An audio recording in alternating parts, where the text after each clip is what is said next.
The human mind loves a good mystery. It's almost impossible to resist the urge of a puzzle, if only for a moment. Whether it's a Rubik's Cube, a riddle, or if reality TV is any indication, an unsolved murder, we want to know what the answer is. Unfortunately, sometimes the mystery proves to be far more satisfying than the solution. History is rife with enticing mysteries that have the most disappointing resolutions. Number 10. Roanoke. As a mystery, the story of the Roanoke settlers is chocked to the gills with intrigue. In 1587, English settlers on Roanoke Island found themselves running low on supplies. Things could have been disastrous if something didn't take a turn for the better. A team of brave explorers left the colony to find supplies. The elements and the environment conspired against them, and it took them years to return. In a time before the United States even existed, it was them against nature. When they finally made it home in 1590, the colony was deserted. Not a soul remains, not even a body. There are simply empty buildings and one mysterious word carved into a tree. Croatoan. What could have happened? What could the word Croatoan mean? How could an entire colony just disappear?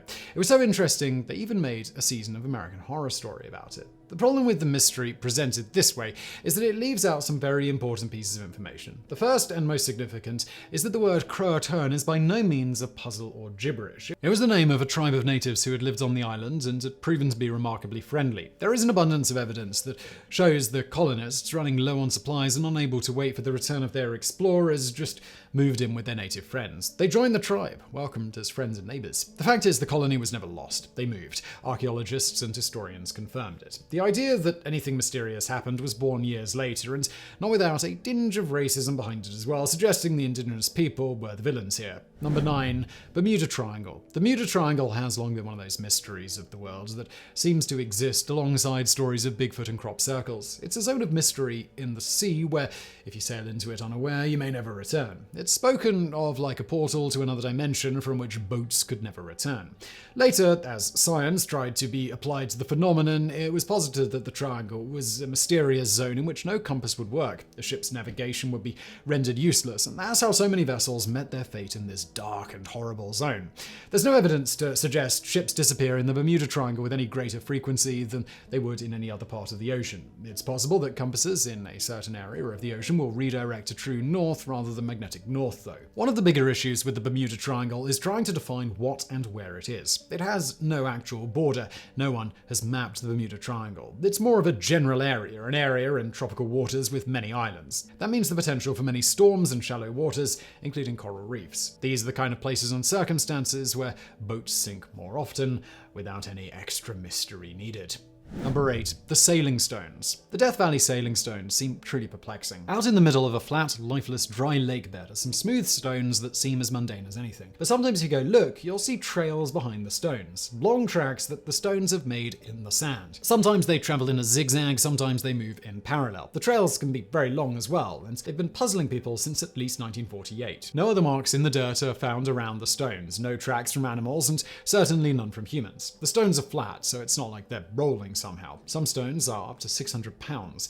It looks to an outsider like these rocks wake up in the middle of the night and crawl around the lake bed. The big problem with figuring out how these stones are traveling is that they don't always move. In fact, it can be years between movements. You can't just sit out in a lawn chair and see it for yourself. So scientists set up a sting with time-lapse cameras and GPS. The actual explanation is interesting, it's just not mysterious. The player in which the stones are located needs to fill with water before the stones can move, but not a lot of water. The stones have to remain uncovered. Then it needs to get cold enough at night for the shallow water to freeze. When that happens, sheets of ice will form that are moved in the breeze, and these can push rocks around in front of them. Later in the day, the ice melts completely, and you're left with a rock and the path that it traveled.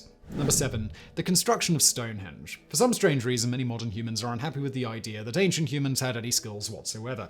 It sounds weird to say it like that, but look at the number of people who are convinced countless ancient landmarks had to have alien involvement. It's a fringe belief, to be sure, but that doesn't mean it's not popular. People really think something like Stonehenge had to have a mysterious origin, because how could people 5,000 years ago have moved such massive stones and arranged them in this way without modern technology? The fact of the matter is that ancient people didn't need modern technology because they didn't know it. So they solved problems their own way. Because we rely so much on modern technology, it's harder for us to imagine another way to get things done. It's just a bit of a disconnect. It's certainly not insurmountable. So how did people thousands of years ago move stones that weighed between 4 and 25 tons? How did they travel over 150 miles with some of them?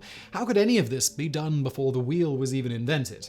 The building of Stonehenge is only mysterious if you don't understand engineering, and to be fair, most of us don't, so that's okay. In order to explain it better, a man from Michigan took the time to build his own Stonehenge by hand. Wally Wallington, a retired carpenter with no engineering degree, just used rocks and basic tools to prove that you could easily move slabs of rock that weighed over a ton with simple levers and stone pivots. He did this all by himself and built his own backyard Stonehenge to prove it could be done. On a larger scale, with more people helping, it would have been fairly quick and not difficult to do at all.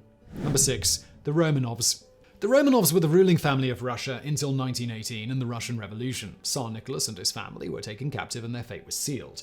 They slaughtered the entire family in a basement. All of that seems cut and dry with no mystery at all, except at the time, nobody knew this had happened. They hid the remains of the Romanovs for years. Rumors abounded that some of the children, in particular Anastasia, had escaped. Other stories said that Alexei and Maria had been the ones who had escaped. Throw in tall tales about Rasputin, who allegedly couldn't be killed, and the whole thing plays out like a bit of a Netflix miniseries. The political events that led to the execution of the Tsar and his family are complex, but it brought an end to Imperial Russia and it set Russia on the path towards the Soviet Union. In order to fully destroy the very ideas of old Russia, the Tsar and his heirs were killed. But doing it in secret meant the pretenders to the throne could keep popping up at home and abroad, claiming to be Nicholas's children or being used as political pawns. In order to quell speculation that the Romanovs had not survived and were truly gone, the hidden bodies were later exhumed. The problem was that the remains of the two children were not there. The rumors continued on for years that Alexei and one of his sisters had escaped. It wasn't until 2007, when a second grave was exhumed, that they identified the bodies of the other two children, finally bringing this conspiracy to a close. Number 5. The Mary Celeste crew.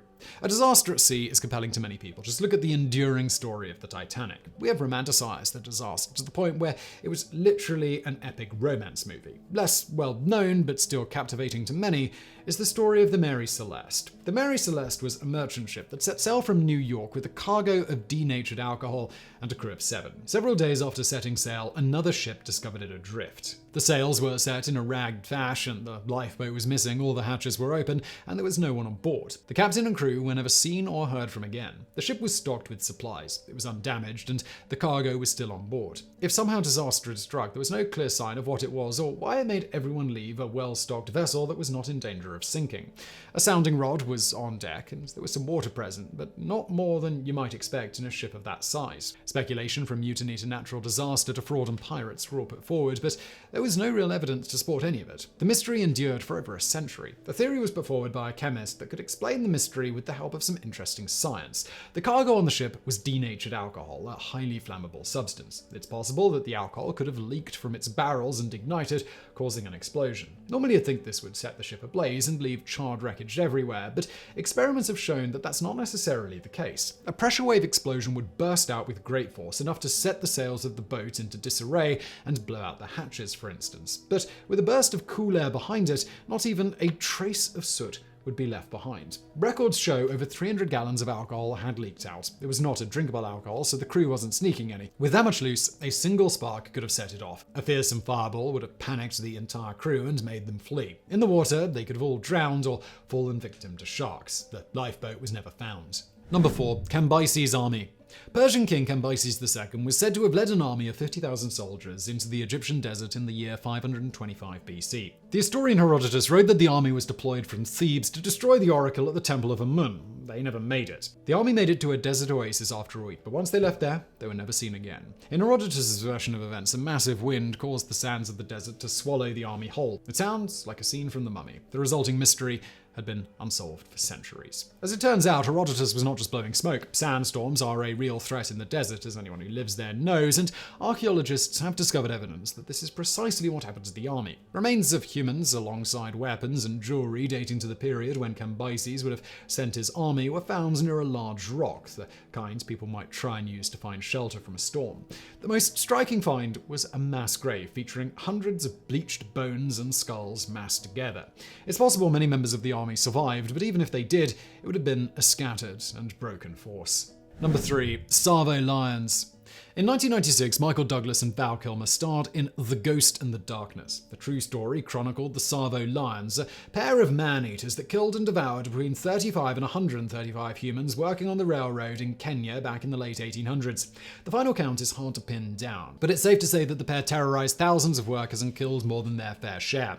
Lions rarely attack humans, and for those two to not just attack once, but routinely, was extremely bizarre. They effectively halted the railroad's progress across Africa and proved to be a unique and inexplicable roadblock to British colonialism. The mystery of why the lions attacked had many potential answers. The superstitious felt that the lions were the wrath of nature against the railroad itself, or against the British trying to lay claim to the land. The proper answer is far less mysterious. The lions had bad teeth. Since they preserved the bodies of the lions after they killed them, researchers have been able to examine them. One of the unique features was the teeth. Unlike a typical lion, they had very little wear and tear on their teeth. One researcher likened them to teeth you'd expect to see in a captive lion, as though they had little experience with rough kills. In fact, because of a severe tooth abscess, the main lion was thought to be unable to hunt normal prey. Bigger animals put up a fight, and the stress of trying to kill such an animal would have been crippling to the lion's jaw. Humans presented easier and softer prey for the lions. The second lion also had tooth problems, putting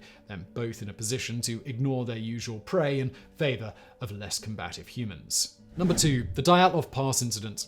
In 1959, 9 hikers in Russia vanished. They were going out on a skiing trip that would see them trek 190 miles. When no one turned up a week past their return date, rescuers headed out to find them. Their campsite was a chaotic mystery that left searchers baffled. They found several of the bodies on site, but the scene made no sense. Some hikers had cut themselves out of their own tents and ran into the snow, not even fully dressed. Hypothermia had claimed some of the dead, but not all. 3 died from trauma to the head and chest. 2 of them were missing their eyes. 1 no longer had a tongue. The positions of the bodies were as confusing as the state of them. A few seemed to have been sitting around the fire, just not fully dressed. Others were a distance away in a position that suggested they were returning to camp. And a couple, not discovered for over a month, were in the woods. One of the original theories was an avalanche, since the group was in prime avalanche territory. The only problem was the total lack of physical evidence. That was until a second theory popped up. Avalanches are not all the same. There's a kind of avalanche called a slab avalanche. This happens when a weak layer of snow and ice is below many other layers. The weak layer gives and takes everything on top with it. It can trigger in relatively small sizes. Maybe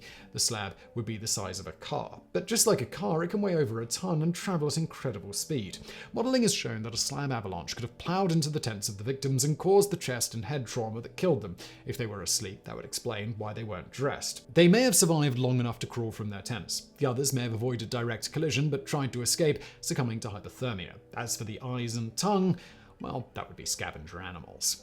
Number 1. The Pyramids. No look into the great mysteries of history that were hardly mysterious can be complete without addressing the pyramids of Egypt. For generations, people have speculated over how these marvels could have been constructed by a society with no concept of machinery or modern building techniques. There are movies, books, and TV shows dedicated to the idea that aliens must have come to Earth to assist in their construction. But that answer is hardly scientific, and is certainly an insult to the memory of those whose sweat and blood went into the real construction. How ancient Egyptians could have moved 2.3 million limestone blocks that weighed on average 2.5 tons is obviously a tough question to answer. I mean, how could anyone do that? Some materials had to be transported over 500 miles. It's estimated the Great Pyramid alone took about 20 years to construct. Egyptologists estimate between 20,000 and 30,000 workers were needed to do the job. The method behind it has long baffled historians. It seemed entirely impossible, but if you don't want to accept aliens as the answer, then there has to be a better solution. Researchers think they have the solution based on wall paintings from the tomb